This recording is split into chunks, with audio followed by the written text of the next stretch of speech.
Mao ni manghigal, no?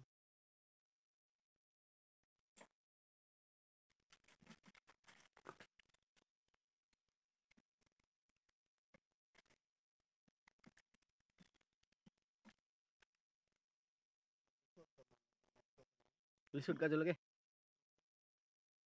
Ampere, mabaw. Karon ako kuan, lisod.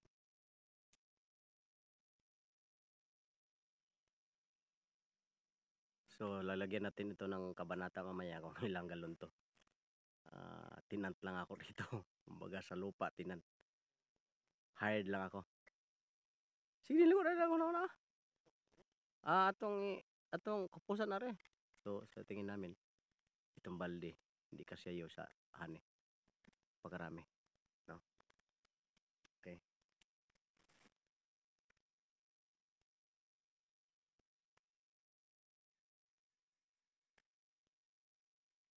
Sinabi ko. Kaya okay rawan awan. Lamit ito sundang na di ay. Dugsak-dugsakon ra ba?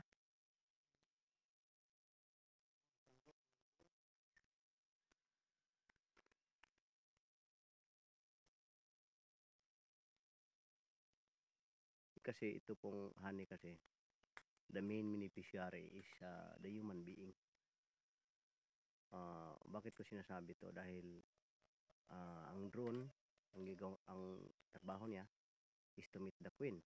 At kapag na-meet na niyang queen, dadami sila. Mas lang naming honey like this na malaki yung kanyang grupo.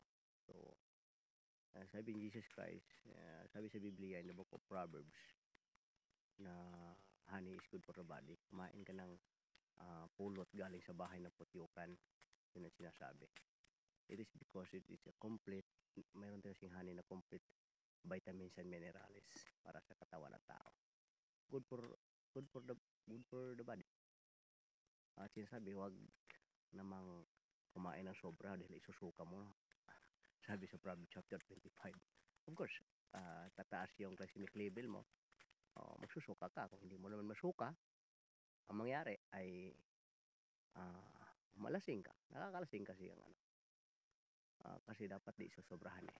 Yung lang enough na kailangan ng vitamins and mineral ng katawan mo. So, kaya Israel, sabi sa Biblia, the land of honey and milk and honey. Milk para sa bata, honey para sa matanda. Kasi ang honey complete of minerals. Yung bata, gatas sa kanila. Mano? Katol? Kumakain ng umiinom ang bata ng gatas. Ha? Kumakain ng umiinom ang bata. Hindi siya kumakain ng malaki. Ha?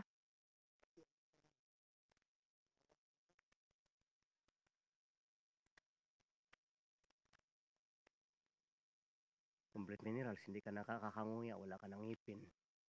Hindi ka nakakanguya ng mani, hindi ka kanguya ng tubo, ng mga nuts, mga matitigas na pagkain, hindi ka na nakakakanguya. Uminom ko lang ng honey, complete yung vitamins and minerals. Yun, kompleto na lang ano mo. Yun ang sinasabi ng Biblia. Kaya, honey is good for the body. Wala talagang ibang sa para sa katawan, kundi yung honey. Kaya nasama tayo, no? Basta tayo ng Biblia, so masama tayo sa ganito kasi para ito sa tao. Kasi yung main beneficiary pack sa mga creation ng Lord para sa tao. Halimbawa, nagalaga ka ng hayop. Tapos mayroong gustong pumatay sa iyo, kinagat. Pinuntahan yung may pumunta sa iyo, gustong patayin ka. Lumaban yung aso ang nabaril. So, nabika-benepisyo ka sa aso mo. Because the main beneficiaries of all is the human. Nagalaga ka ng baka, bininta mo, nakakapera ka. At pagkatapos mo bininta, kinatay ngayon, nakakain ka rin. So, it means, ikaw rin yung, tayo din tao, main benefactors ng creation ng Lord. Okay.